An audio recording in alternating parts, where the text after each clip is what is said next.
Umbalenhle babethabete intombazane yala eWitbank ngizalelwa khona la eWitbank eMalahleni ngiyakhula khulela kaGuqa. We moved from kaGuqa saya eAir Force Mine ngo-1989. Okay. Yes, umbalenhle ukhulela eAir Force Mine. Uyashada ushadele eMozambique, and then God bless me ngabantwana abawu-2.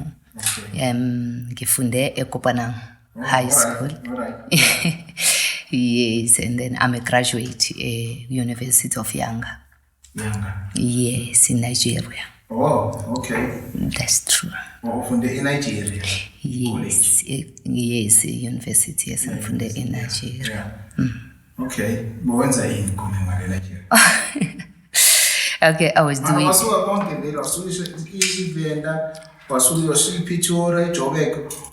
the border in Nigeria.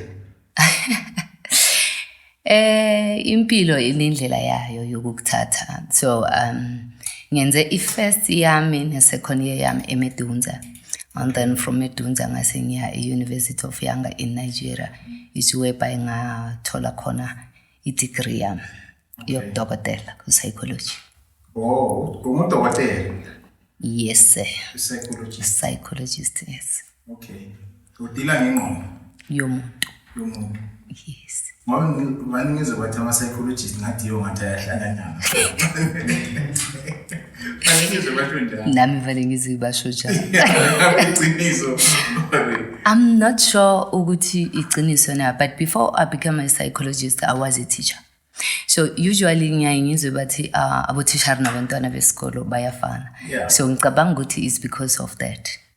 But umkhakha we-psychologist very broad, because i-psychologist akusomuntu oyi-one.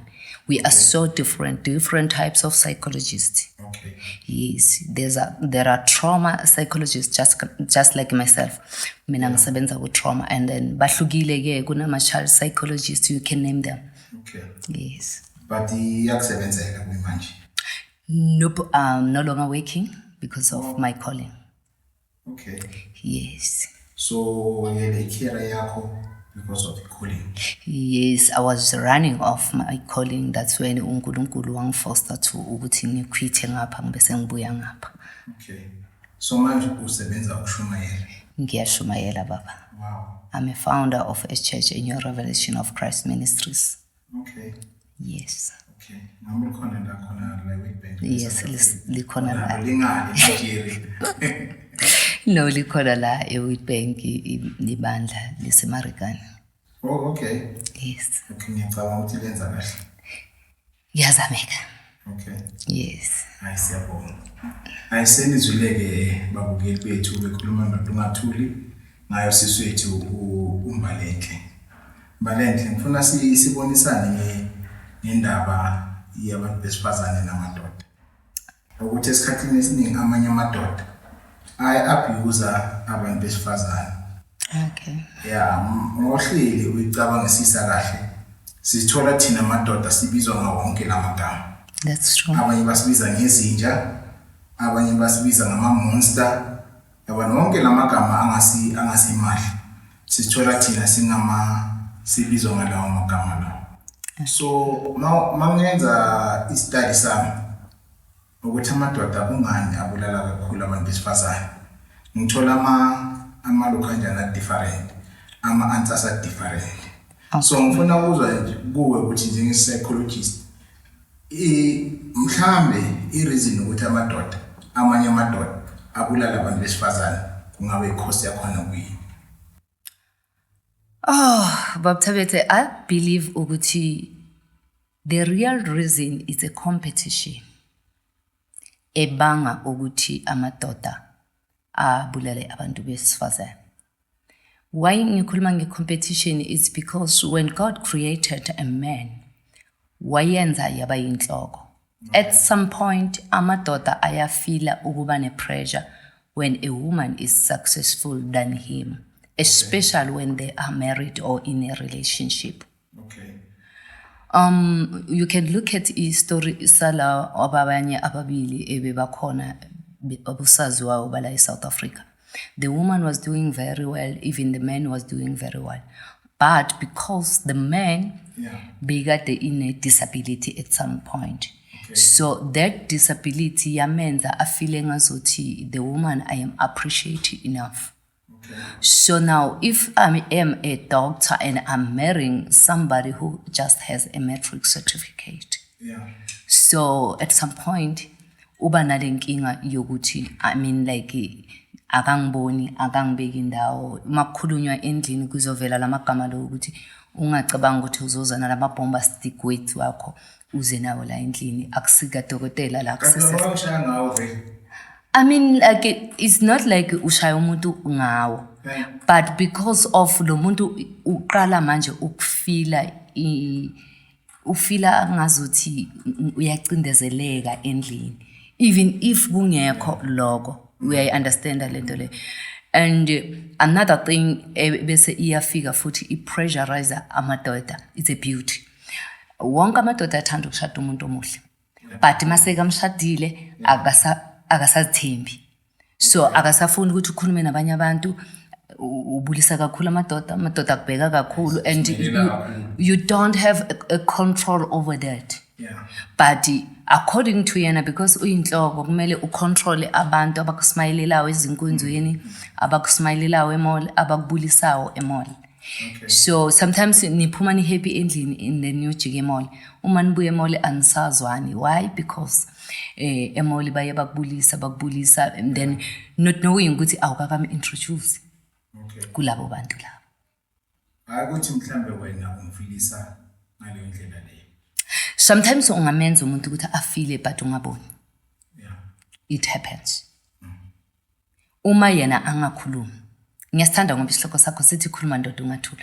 Uma yena angakhulumi ukuthi you know what, uma sise mall man sometimes unokwenza izinto ezifana nalezi, but ukhipha that bottle in that, and then maseka fika endlini uyayibeka lento le, uyayibeka until la explode khona. Uma explode into ebekadila nayo umzwangedo, bekadila nayo ayedwa ukuthi but amadoda ngathambeka kakhulu umfazi wami, amadoda enomfazi wamfundile, omunye ukushada ungafundanga, and then us upgrade ufunde ube na something, and then lapho bese ke uyaqaleka bese ufila inferior. Okay. You understand ngakhona naleyo ngizwisisa ngakhona. Yes. Isilibela endabeni yesikhwele. Yes, isikhwele we can say is the jealousy. Yeah. And it's very difficult to you are married to someone and you are partners, and then that person aqale abe jealousy for you. Is the person okumele akusupport. Yeah. Is the person okumele akwenze ukuthi uphakame. He must lift you up. But at the end of the day, we all feel jealousy. But it happens. It happens even with my siblings. Okay. Yes. Then shuthi kahle le ndaba lena isibuyisela communication.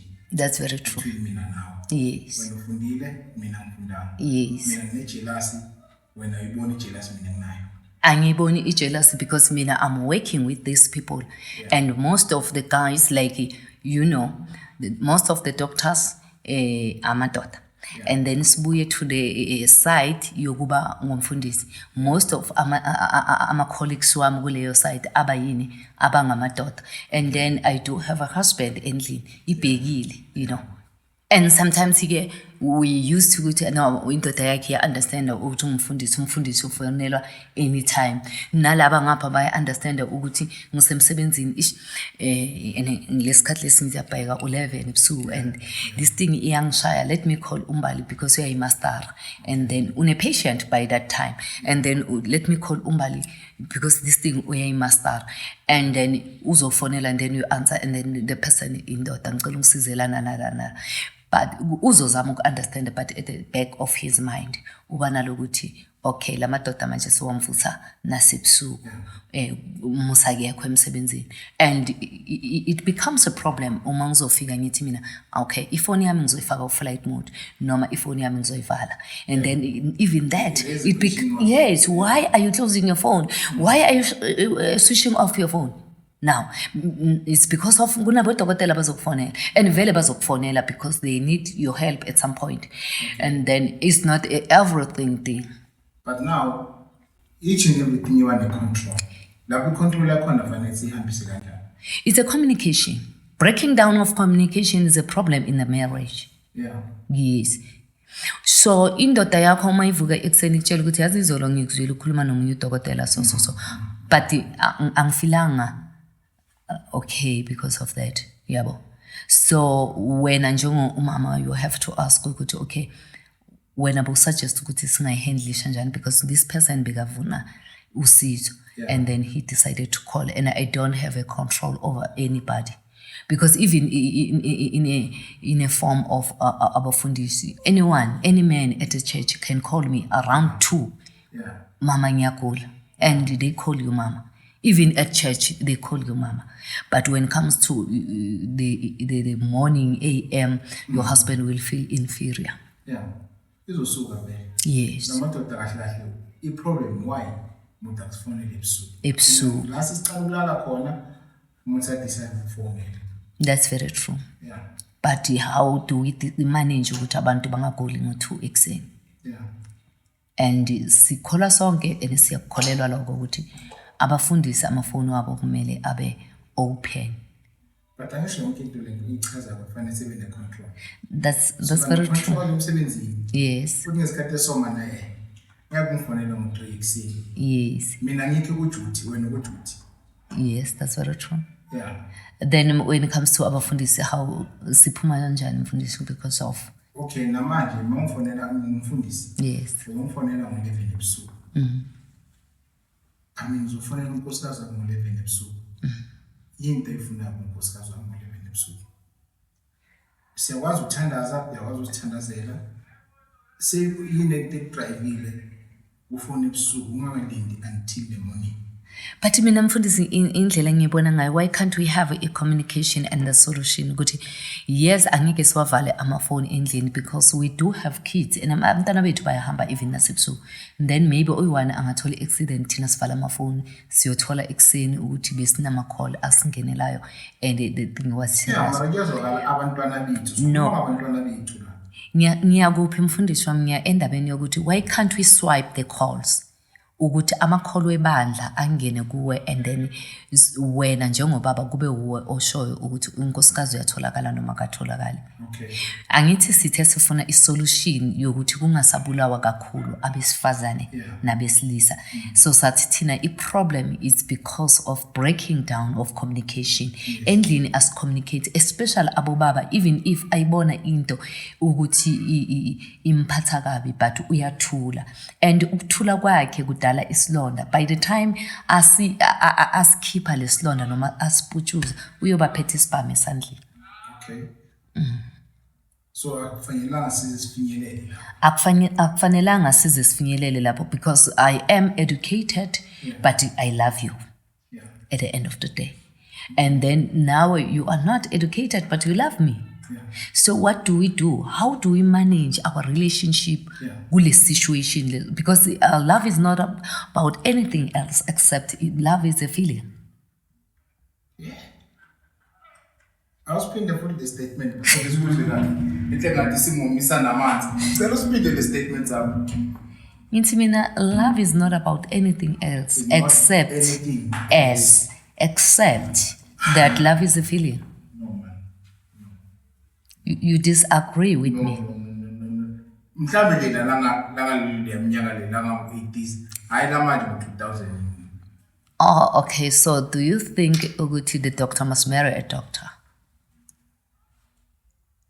That's what are you saying? No. Then you are coming back to me. Asibheke kahle manje. Asibheke kahle. Yes, sir. Because it's sensitive. Indeed. And izosenza sihlangane la endlini. Okay. Izosicabanisa big time la endlini. Izosibisa omunye umuntu ongabuyeli emuva. Okay. If sange English kahle. So njengoba uqhazile ngendaba ye-communication. Yes. Ukuthi i-communication yethu kufanele ibe smart. That's very true. And i-communication yethu yangabi smart. Kuningi okuzongenelela lapha phakathi kwayo. Yes. Yabona. And then thina remember ukuthi i-background yethu isifundise ukuthi singakhulumi. Amadoda ngakhuluma. Thina amadoda. Yes. Yeah. Into esibulele noma esibulalayo ukuthi thina amadoda i-background yethu yiyo lena esifundisa ukuthi indoda ingakhuluma. That's true. Noma ngingafisa ukukhuluma noma ngingafisa ukukhala angeke ngikhale angeke ngikhulume because i-background asibuyele noma silungisele i-background. Okay, Mfundisi, I agree with you, but even if singabuyele emuva silungise i-background, i-background beyithi indoda ayikhali. I remember I grew up with three boys which were my siblings. So every time bokuthi makwenzeka something, maybe we had a fight ekhaya, and then my mother will say, indoda ayikhali mntanami. Yabo. So okay, yes, we agree ukuthi indoda ayikhali, but no one ever said indoda ayikhulumi. Yes. But into yeshiwo ukuthi indoda ayikhali. So indoda yona suka yathatha ekungakhali kwayo yakuhlanganisa nokungakhulumi. Yeah, understand that, and then they become monsters. Yes, they become monsters, they become dogs. But at the end of the day, we can't say we're gonna fix a problem already esekhona. But let us raise abantwana bethu babafana in a different way. Mina, I do have my firstborn, which he is 23 years old. Every time mangikhuluma naye bahlala bambiza ngomama's boy. I've got 2 kids. The other one is intombazane, and then the first one is a boy. And my heart ikakhulu ngapha kulo mfana. Okay, you know about mama's boy. No. Lo ntombazane uthanda ubaba, then lo mfana uthanda umama, injalo vice versa nje lapha endlini. Psychologically is even sonke siyakwazi lo ukuthi abobaba basithandela amantombazane wabo, abomama basithandela abafana babo. It's normal, it's natural. So what happened ukuthi every time uma ngabe babuya esikolweni, le ntombazane mayibuya esikolweni icheck ukudla kwayo, and then iyadla ishone fridge yenza ukudla iyadla, and then ibashapo. But lo mfana makafika uzothi uphi mama. Yabo. So every time makathi uphi mama bathi ya sokucalile ufuna ibele, yabo. And uyomdala. But what I'm saying ukuthi every time makazwa ipain uyafika endlini athi, you know what mama, yazi namhlanje abangani bami bangibetrayile, so I feel so bad. Bese ngiyambuza ukhalile, athi angikhalanga, ngithi come here my boy. Bese ngiyamhaka ngithi if you feel a pain you have to cry. Yabo. I'm building a new nation because I remember when you read the Bible whereby Rebecca, if I'm not mistaken, was pregnant Jacob, Isaac and Jacob. Whereas Isaac is Esau and Jacob. Yeah, and then baqale babane fight inside the womb. And God allied umamabo ukuthi laba fana bayalwa esibelethweni. Instead ukuthi lo mama abe ne solution, wa choose the best. You still remember? You are a pastor, you understand the verse. No. Ngoba lithi iBhayibheli wathanda uJakobe wazonda uEsau ngoba bekakhahlela kakhulu. We understand le nto le. So into eyenziwa ngabazali ukuthi abazali yibo indoda ayikhala. Indoda iyakhala. Yabo. So thina njengabazali uma singafundisa abantwana bethu ukuthi indoda kumele ikhulume. So mina I'm building indoda lapha endlini. Now he's 23 years old. Remember, ngimfundisile ukuthi kuyakhala. Ngimfundisile ukuthi indoda yalizwe ipheni. Ngimfundisile ukuthi anything you want to talk about it, come to me. Not omunye umuntu. Ngoba omunye umuntu angakudeceive, but mina as your mother angeke ngize ngikudeceive. I remember one day wabuya esikolweni athi mama namhlanje ngicabuza intombazana. I was like, oh my goodness, what is this now? But ngazama ukuthi ngiqinise ubuso. Ngazama ukuthi ngiqinise ubuso ngamkhomba ukuthi oh wow, bengayi-expectanga leyo, but ngathi no, okay, iyenzeni intombazana ikushayile. But those are the things ekumele sizi discuss thina njengabazali nabantu bethu. Especially the firstborns. You know, when you build a nation, remember one thing. each and every nation from the nation of Israel yayivela kuma-firstborn. Yes, that is why when you look at the book of Deuteronomy, sithola uNkulunkulu athi nikelani ngama-firstborn wenu kimi. We understand that lento le. So now, into engayifunda mina ekubeni ngumfundisi, even psychological, ukuthi i-firstborn yakho, you have to lay a strong foundation. Ukuthi yena, uma wena ungekho. Because remember, ukuthi siyayisibize ngokuthi i-firstborn is an assistant parent. Assist in every way. So if when you lay a strong foundation kumntanakho wokuqala, and then umntanakho uzolaya a foundation to the others. We understand that leyo nto le. And then now omunye uzothi kimi wewami imbalenhle umntwana i-firstborn yami intombazane. You can still teach intombazane ukuthi you know what, abobhuti wakho kosibafundise ukuthi la ekhaya uma ngabe le stradini bathi indoda ayikhala, la ekhaya indoda iyakhala, la ekhaya indoda iyakhuluma. Remember emhlabeni akekho umfana, bonke bangamadoda. Indoda iba ngumiste in a 6 days. Ayikaze yaba umisi yachinja yaba umisisi. Iba ngumiste from day one. Yabo. So ngamanye amagama asikaze samkhulisa umfana as a nation. Sikhulisa indoda.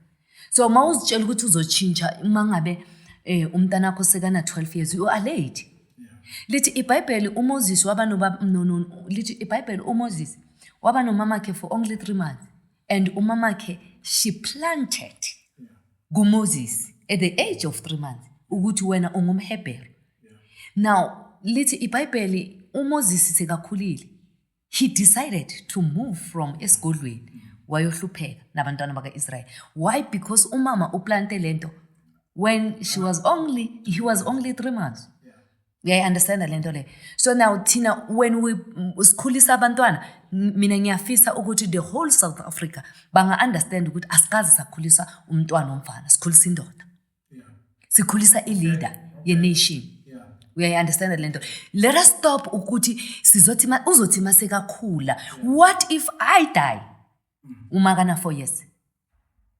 Ngizobuya nini? Yes. Ngizobuya nini ngizomfundisa ukuba indoda because I'm dead now.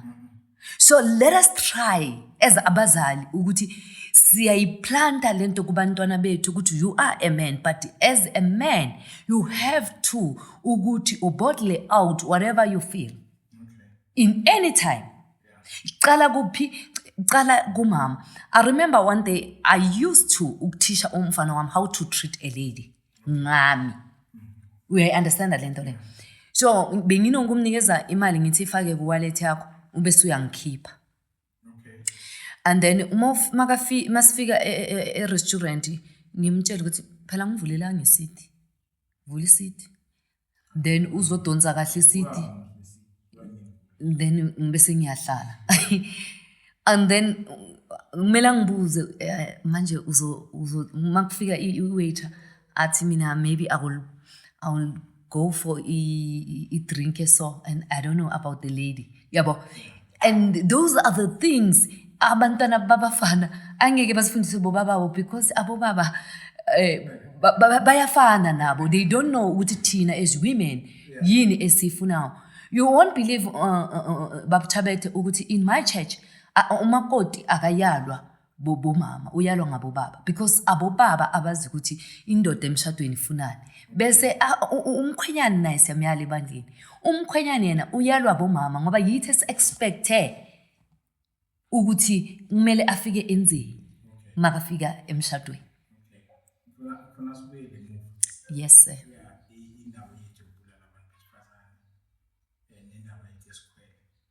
Any experiences esidlula kibo before kuba nokhona ukubulalana khona i-abuse. That's very true. I-abuse babuthabethe icala ekhaya. Number 1, ngithe mina umntwana omfana uthanda umamakhe. Bese umntwana intombazane uthandwa ngubabakhe kakhulu. You will agree with me. Then into eyenzekayo every time makucatshana lo baba uyavela. Angithi i-lion yala ekhaya. Yeah, wena ngizakulimaza. We understand. umshayelani lo mntwana lo noma ngaba mdala kunawe intombazana le awukwazi ukushaya intombazana yabo. So lo mfana ucala ekhaya abitha for amantombazana. Akayicali kumkakhe noma ku-girlfriend, ucala kudadewabo. Ngoba every time ubaba akakaze abuze ukuthi nibangani. Uma kafika umtshela udobha lo mfana. Icala lapho ayicalanga la. Mina I grew up as a bully. Bengibashaya nje impela even nala eKopana. What happened? I grew up with family broken. Yes, bengibashaya because I grew up with family broken. So my stepfather used to beat my mother. And instead of ukuthi ngikhone ukubalamula, I used to watch them when they are fighting, and then bese ngibheka izitayela zokulwa esikolweni ukuthi okay umuntu mombamba so then we am overpower, umuntu mombamba so then you Wosibheka khona lapha endlini. mabashayana mina ngiyabheka so ukuthi okay umshaya ngalendlela and then uyamncoba and then and mind yomntwana angikhoni ukuthi ngithi umshaya ngalendlela le ngoba uyindoda. Ngibheke mina ukuthi uyamncoba makambamba ngalendlela le. So I apply that kuyintanga zami ukuthi okay I can do this ngibese ngibashaya and ngithola ukuthi vele ngiyabashaya and ngiyabahlula. Uyayithola lento le. But at the end of the day i-abuse ayicali estradini, icala ekhaya. Ngoba uma ngabe abantwana bakhula bayi-2 endlini njengabami bayi-2, lo baba uvele asekathethisa lo and siyazi ukuthi this is the lion of the house. Abo baba bakaze babekhamba bahlala nje amavoice wabo ayathusa. So umntwana kumele abe like okay even if bangaba u3 babe ngabafana bo3. But into eyenzekayo kuba khona le ntandokazi kababa. Mostly kuba ilela spawn. Bangabafana bonke. So uma ngabheka kahle uJoseph wakaphela ngabafo wabo because of love. Ne? Yes. And that was lead evela ekutheni uthandwe kakhulu ukudlula abanye. Sekathandwe kakhulu ukudlula laba abanye. So kufika to the point ukuthi let's make a plan ukuthi simsuse lo muntu lo. Some of them bangabulala umubhuti wabo. Some of them they become angry. Uzokuthi ubani akayika bhuti wakhe. Yabo because of akamthanda akamzwisisi intandokazi kababa. But ayigcini lapho. Iyachubeka iyofika to the point yokuthi ngifuna la ngakhiphela khona anger yami. I've been a victim as well. Abuse.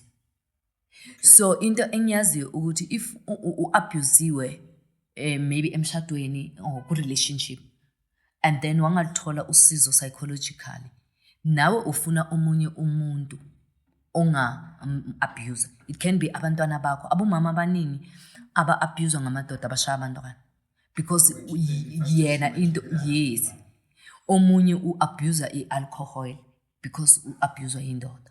Omunye these days bangena kuma drugs, you can name it. Omunye she become a prostitute because ufuna la ngakhiphela khona ipain leli alizwa endlini. So it depends ukuthi how do you handle the pain after u receive it. Because when you receive something, you have to handle that thing.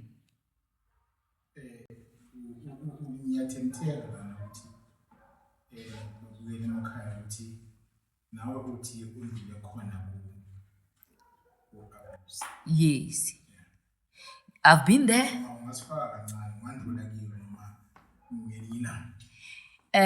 Ngizoyibamba ngelinye ilanga, but I've been there. Kweyami abuse, I've even lost my son. As educated as I am, and ngiwazi kahle ukuthi lawa nalawa ama red flags. We understand that lento le. But uba nalokuthi I am a prayerful woman. Into enye ebulalisa kakhulu njengoba ubona amadoda abulala abantu besifazane yithi thina abafundisi. Sithi i-divorce ayikho. uNkulunkulu uyayizonda i-divorce. Yes, it is true. But uthi uNkulunkulu ngithandani madoda thandana abafazi benu njengaloku uKristu wathanda ibandla. So now I was keep on, you know what? I will shut up no matter what because of angenzeli mina. I'm doing this for Christ. Ukuthi if ngizodivorce and then everyone will say udivorce njani angumfundisi. Yeah. So I will do this because of uNkulunkulu wami angahlazeki. At the end of the day, I was broken. Yeah. And I lost my son. Ukuthi umntwana we community. Yeah. If mina ngizalwa from the broken family, i-crash ikhona to fix me. I-Sunday school ikhona to fix me. I remember mina the first time mangizoya e-Sunday school ngathathwa omunye umama andlula estradini because ekhaya bebangakhonzi. Lo mama wasithatha singagezanga. And mangakutshela ukuthi umemu wethu wase Sunday school umakashona, we were there preaching, and I think 6 or 9 we were pastors. Coming from that woman, usisinomsa wakamalaza eFosman. Wayesithatha asimikise kwelinye i-church the Loose Episcopal Church eFosman yakamfundisi besimbiza ngokuthi uba Malati. So bekasithatha asimikise lapho isiwebhayi la besafike safunda khona ukuthi i-Sunday school ikhona. Bekanganandaba ukuthi sigizile or sigizanga mazi wonke umntwana sambeni sihamba sinjalo. But waplanta something githi yena yaplanteka. Even though sifike esikoleni sabanga amabhuli sabanga yini egcineni ngoba kwaplantwa something ivukile lento ya expand. And my expander yasebenza isebenzela i-community yase Witbank namhlanje. We are preaching, we are praying, we are doctors. Okay. Because of one woman owabona kunesidingo. And kukhona omunye ongama athi I'm standing in the gap for abantwana basihlala ngale. Yeah. Omunye athi I'm standing in a gap for abantwana base phase 4. You know, at Witbank what is happening? Abantu sivula ama crash not because we want to help the community, but we are looking at their finance. Yeah, see understand mayifika lapho. Yes. Yeah.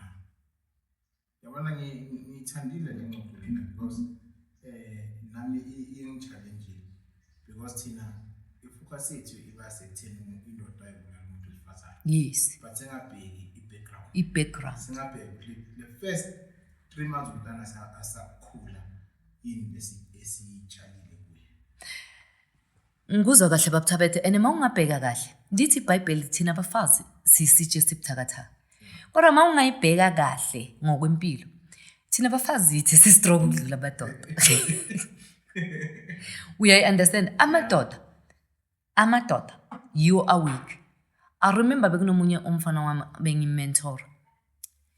Lo mfana lo wahlukumezeka ekhaya ahlukumezwa ukuthi umamakhe une-Ben10 almost lilingana naye. So mina I'm a mother of the nation. Ngimentora lo mfana ngimentora so sishana ngamamanzi. I understand the lento le. But because of the spirit mina ngiba mdala kuye bese ngiyamentor. So lo mfana lo uyabuya uthi kimi, can you imagine mina nawe sizele ngo-77 i-boyfriend kamama yaka 1980. Yeah.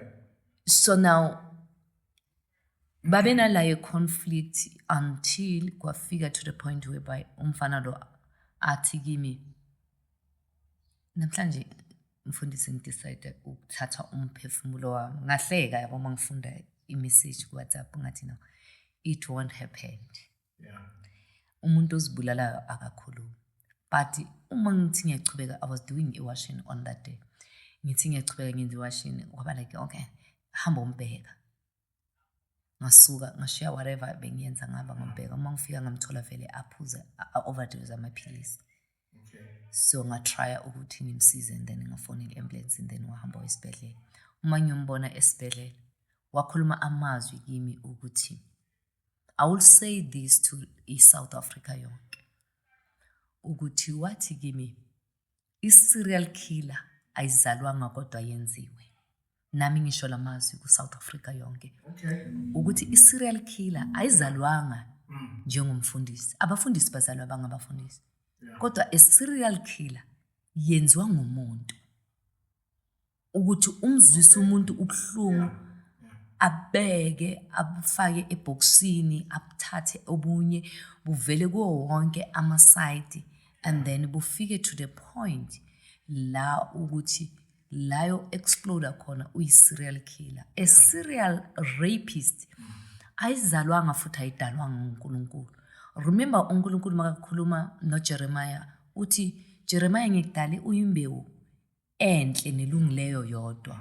Pho uphenduke kanjani waba kanje. Siphendulwa ngabantu endleleni. Rejection can disconnect yourself from yourself. Yeah, that's true. Abanye ba rejectwe ngabo bababo. Yeah. Seeking your father. It's a very difficult thing. Uthi ubuza mama athi angimazi. Vela akakwazi urejiwe. Uzothi ubani baba lo mntwana. And akakhona ukutshela umntwana ukuthi ngarejwa. And abantwana bethu baya understand. They understand even noma babancane. Only if wena ungahlala naye ube nendlela yokuyi-addressa lento le. Into engayisho kubazali ukuthi if you are failing ukuthi ukhone ukukhuluma nomntanakho, seek help kuma psychologists, social workers, abafundisi, seek help kubo principal, teachers basema crash because mase sikhuluma ngesikolo sekulate. I won't say esisiyolungisa esikolweni sekulate. Indaba illa crash nase Sunday school. Asilungise lapho. Yenza umntana akwazi understand yena. We are experiencing ama-gay nama-lesbian because umntwana akekho. I'm not from or something or from yona leyo. But what I'm trying to say, guys, don't hate me. Uguti, there's a lack ye communication yokuthi umntwana as understand. Abantwana abaningi bakhuliswa ngabo mama. Abantwana abaningi bakhula nabo bhuti wabo. And then kunelinye ivesi umfundisi elikhona elithi ubheka umuntu ohamba phambi kwakho uze umlingise. We understand lento le. So now abantwana bethu bayababheka abantu abaseduze kwabo. Uthola ukuthi umntwana the only person okhona yimi as umzali. And then naye uyacala ufuna ukufana nami because ubaba akekho. Umfana. Uyabo. Intombazana inonkinga vele sonke siyafana la endlini. Yabo. But at the end of the day sothi kuno Sathana, akuna Sathane ku-gayism. Akuna Sathane ku-lesbianism. But into ekhona ukuthi kulekhe ama-lesson. Uma baqeda ukudiscover ukuthi umntanakho umfana noma intombazane. Mina ngicala lapho. Once ngathola umntanami ukuthi umfana noma intombazane. Ngicala ukumnikeza ama-lesson esiswini. Ukuthi mfana wami namhlanje siyavuka siya enkonzweni zabomama. Labo mama bakhuluma kakhulu ngabalaleli. We understand lento le. Okay. Namhlanje semthandazweni nabomama. Labo mama bakhuluma ngabalaleli. Yabo. Ngiyamtshela ungabalaleli. Yeah. Ula isibelithweni. Akayovela lapha ne-mentality yabo gogo la. Uyabona. Ngiyamprepare ukuthi okay, mntana ubaba kho usually ufika ngo-4. Sekayeza manje yeso. Umntana uyazi ukuthi ubaba sekayeza. Usho ngezwe i-voice yomuntu wesilisa sekayazi ukuthi ubabakhe. We understand. Uma kuzoshaya isikolo mhlambe kuzuzu ufika ubhuti wakhe nosisi wakhe.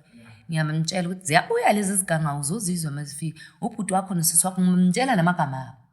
Uzibani nozibani. Yeah, understand that. Uma kazalwa uzala azi ukuthi la ekhaya kunobaba kunomama kunobhuti nosisi wami. Amagama abo bobani nabobani. Yeah, understand lento. So uma kafika la emhlabeni ngimtshela the way ngimthanda ngakhona.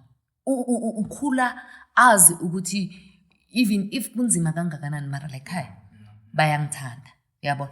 Futhi uyamtshela umntwana ukuthi as much as mhlambe namhlanje awunalo ikhimbi but we still love you. Abantwana mabafundiswe ngothando. Yiloko engingakusho umfundisi.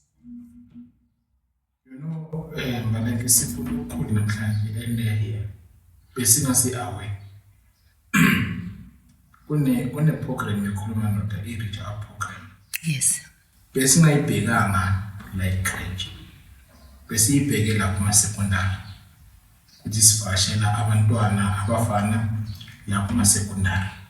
So manje usifundisa okukhulu namhlanje no before secondary asiqale primary.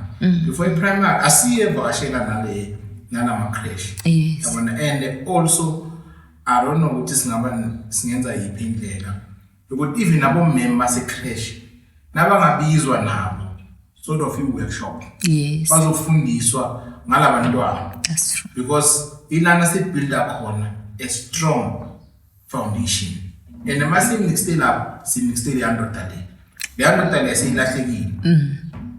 Angeke indlu seyimile ne maybe bisakhipha i-double story. Yeah. Bese mase sizofulela ufike wena uthi no i-foundation i-double story ayisiso sesiyafulela. Yeah. Why kumele silungise i-foundation sesiyochubeka kunjani And it's and izo-collapse. siyabonga sicela amagama akho okugcina ngazi i-camera yakho yivi cela ubheke la camera yakho usinike namagama akho okugcina. South Africa, thank you so much for watching this. But into engizoyisho kini as ama-South African ukuthi let us stop blaming abanye abantu. Let us do our self-introspection and fix the world. Umhlaba ungowethu uNkulunkulu uthi umhlaba ngiyonikezele kubantwana babantu ukuthi bawuphathe. Angeke ngisuke ezulwini ngizowulungisa. Umhlaba ungowethu asowulungise thina ngokusizana bafundisi bothishari board i-Sunday school nabothishari base-crash asilungiseni umhlaba. Angeke ngithi asiyeni esikolweni. Abantwana mase basesikolweni, the foundation is already strong. Ngiyabonga kakhulu. God bless you all. I love you.